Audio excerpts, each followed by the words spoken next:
Bonjour à tous, ravi de vous retrouver pour la grande interview. Grande interview qui va s'intéresser au drone aujourd'hui avec mon invité qui est un peu une drone de dame puisque c'est la présidente de la Fédération professionnelle du drone civil, Marianne Renaud. Bonjour. Bonjour. Ravi de vous avoir sur ce plateau. Rappelons brièvement un petit peu votre carrière, en quelques mots, on résume bien sûr.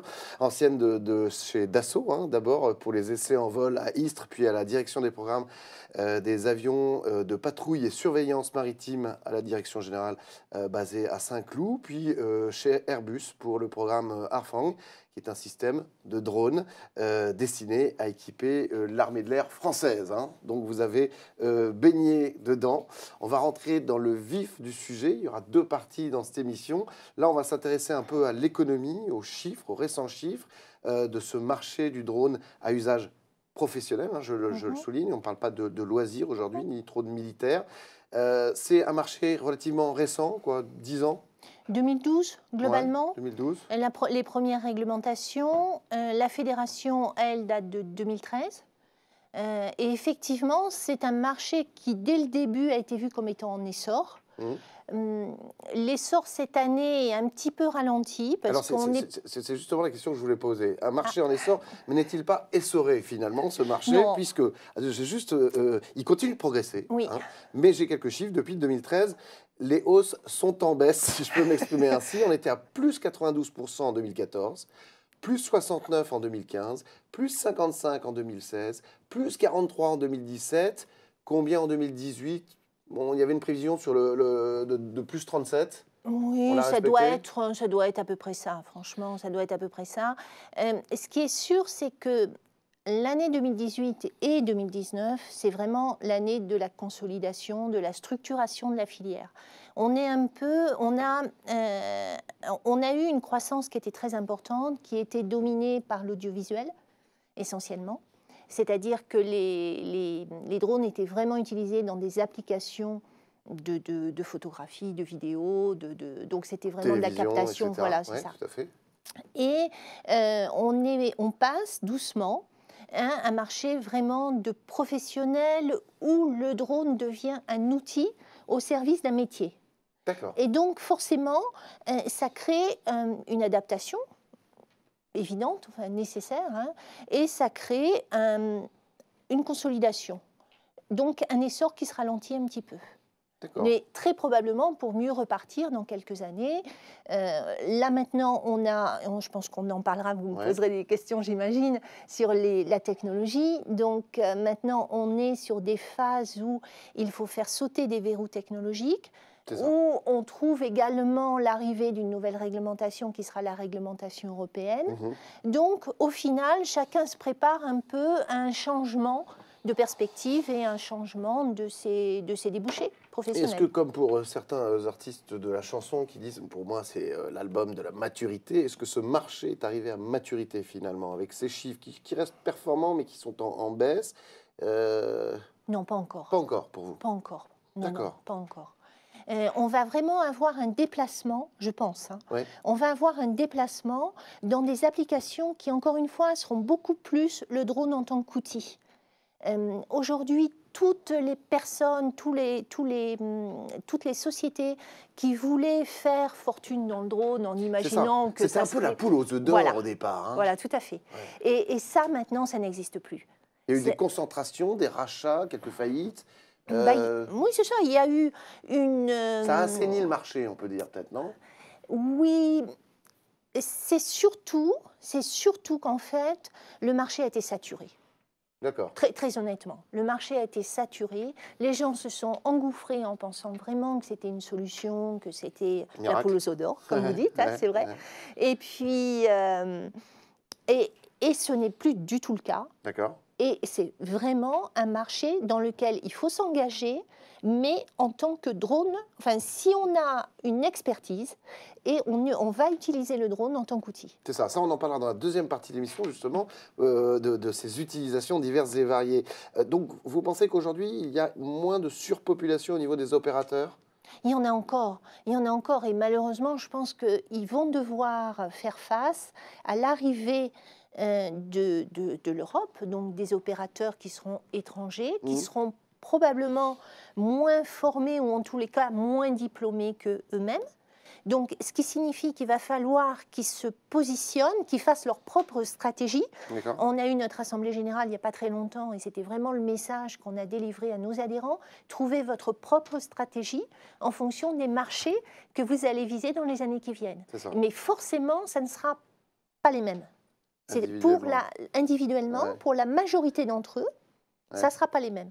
On a combien d'opérateurs environ aujourd'hui et combien sont français? Alors, on considère qu'on a à peu près 7000 opérateurs. Alors, dans le monde, vous voulez dire? Non, en France. En France, en France, ils sont tous assimilés, ils sont tous référencés DGAC, hein, de toute façon. Donc, il y a à peu près 7000 opérateurs et il y a à peu près 13 000 drones professionnels. D'accord. Donc, ça signifie, si vous voulez, moins de 2 drones par opérateur. D'accord. Et on a à peu près beaucoup moins de centres de formation. En termes de constructeurs les constructeurs. Donc, effectivement, les constructeurs, c'est à peu près la même chose. On a l'habitude de dire qu'on a une quarantaine de constructeurs, mais qui sont spécialisés. D'accord. En fait, DJI qui vend à peu près 70%, leur chiffre officiel, c'est 70% du marché, y compris le marché professionnel. Hein.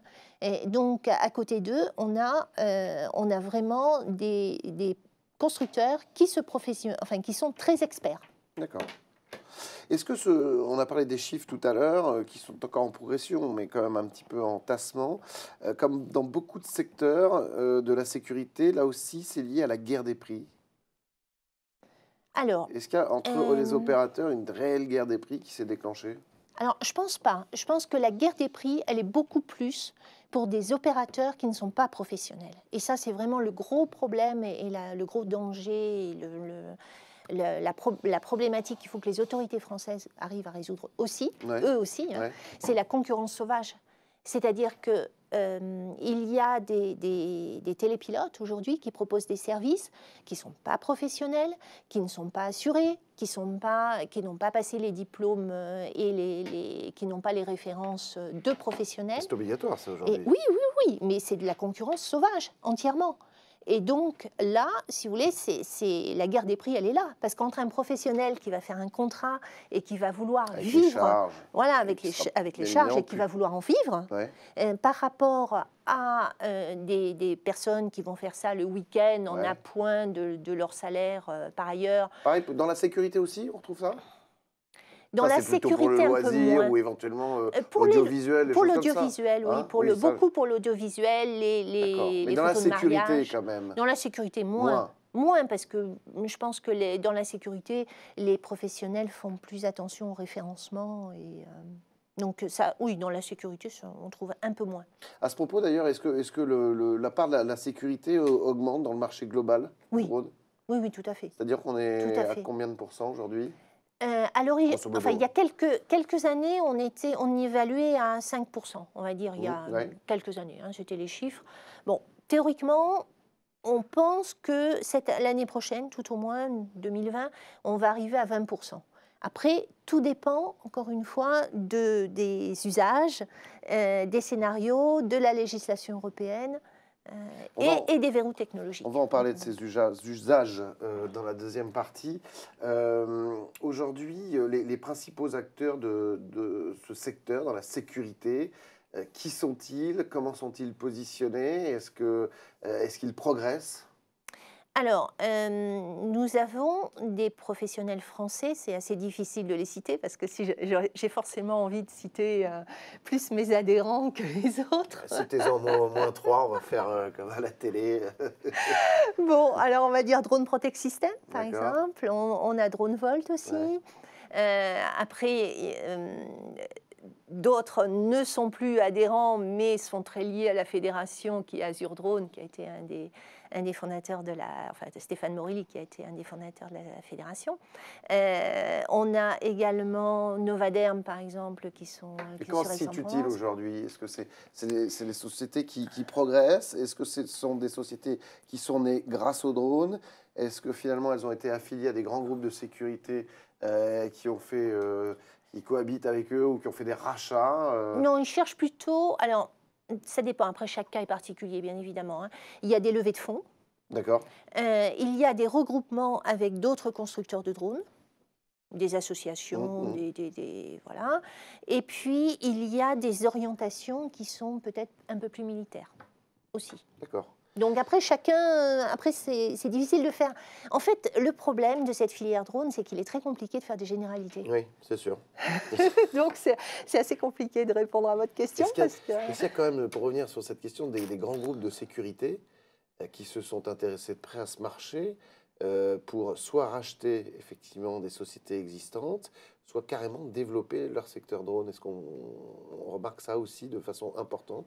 Ou c'est tous des gens qui se sont lancés dans le drone dès l'apparition de cet engin, où nous, on a tous vu ça grand public comme un gadget, et finalement, effectivement, on l'a vu, le gadget a été mis un peu de côté, puis finalement, ça s'est développé vraiment d'une façon professionnelle, et entre autres en sécurité. Donc, est-ce que des grands groupes se sont intéressés de près avec des rachats ou carrément de... Alors, je dirais pas encore.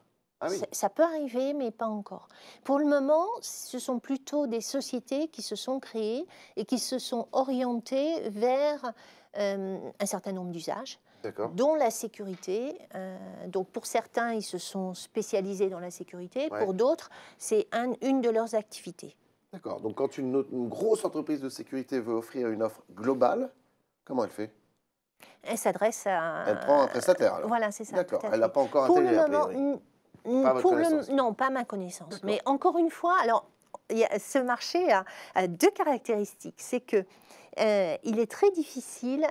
Les sociétés communiquent très peu.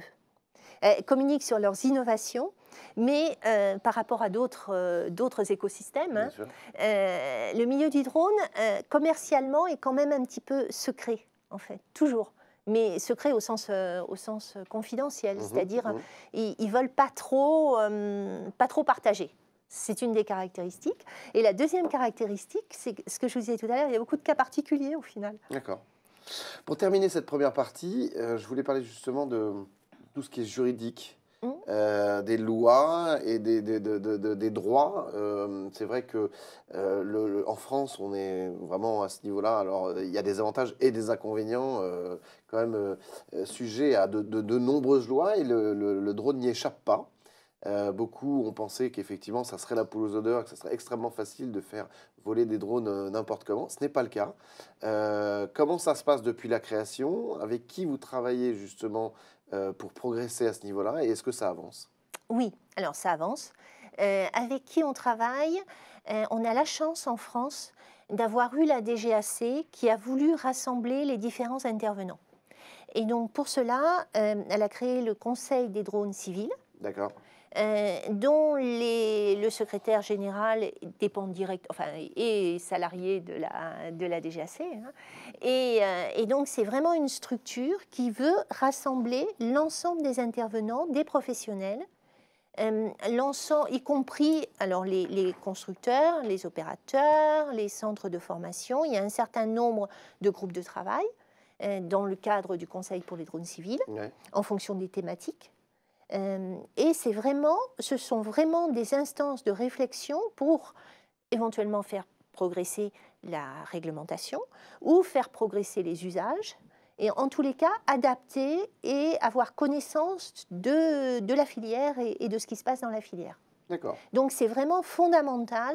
On a en France une réglementation qui est une réglementation équilibrée. Elle est équilibrée pour les drones? Oui. Elle ne vous gêne pas trop aux entournures pour avancer, développer Alors, je viens de l'aéronautique, vous l'avez dit. Donc, en aéronautique, la sûreté, la sécurité, sont vraiment, la fiabilité des machines sont vraiment des facteurs qui sont très importants.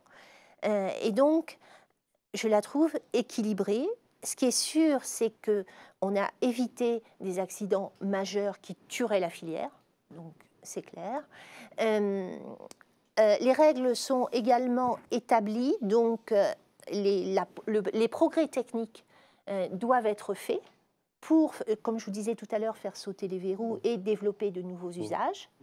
On a un régime qui est un régime d'expérimentation. ce qui permet d'adapter la réglementation, les fameux 4 scénarios, vous voyez, que tout le monde connaît. Donc, quand on veut sortir de ces scénarios, c'est faisable, mais à condition d'avoir un dossier technique qui tient la route. Bien sûr.